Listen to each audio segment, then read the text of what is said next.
বন্ধুরা, আজকে আমাদের লাইলনটিয়া মাছ আনা হয়েছিল। সেই মাছের চর্বি এটা।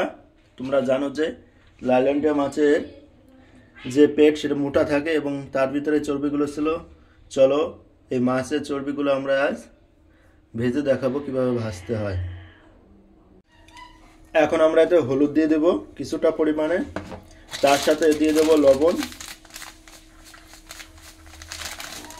আর এইদিকে আমরা কড়াইতে গ্যাসটা চাপিয়ে দিয়েছি, কয়েকটা তাতলে এরপর দিয়ে দেবো আমরা এতে তেল। এখন তেলটা আমরা কড়াইতে দিয়ে দিয়েছি, তেলটা গরম হয়ে গেছে। এবার এই চর্বিগুলো ঢেলে দেবো। দেখো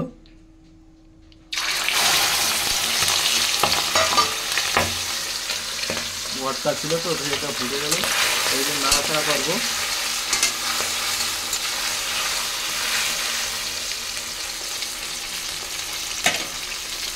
এইদিকে এই জিনিসটা প্রায় ভাজা হয়ে গিয়েছে। এরপর আমরা কিছু পেঁয়াজ কুচি আর হচ্ছে কি কিছু লঙ্কা দিয়ে দেবো। দেখো যাতে এটা একটা স্বাদ আসে, ফ্লেভার টাইপের। কিছুটা সময় ভাবে নাড়বো আমরা।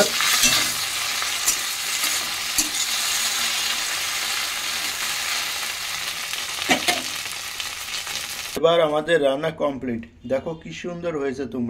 তোমরা চাইলে বাড়িতে এটা ট্রাই করতে পারো। গরম গরম এখন ভাতের সাথে খাবো এটা।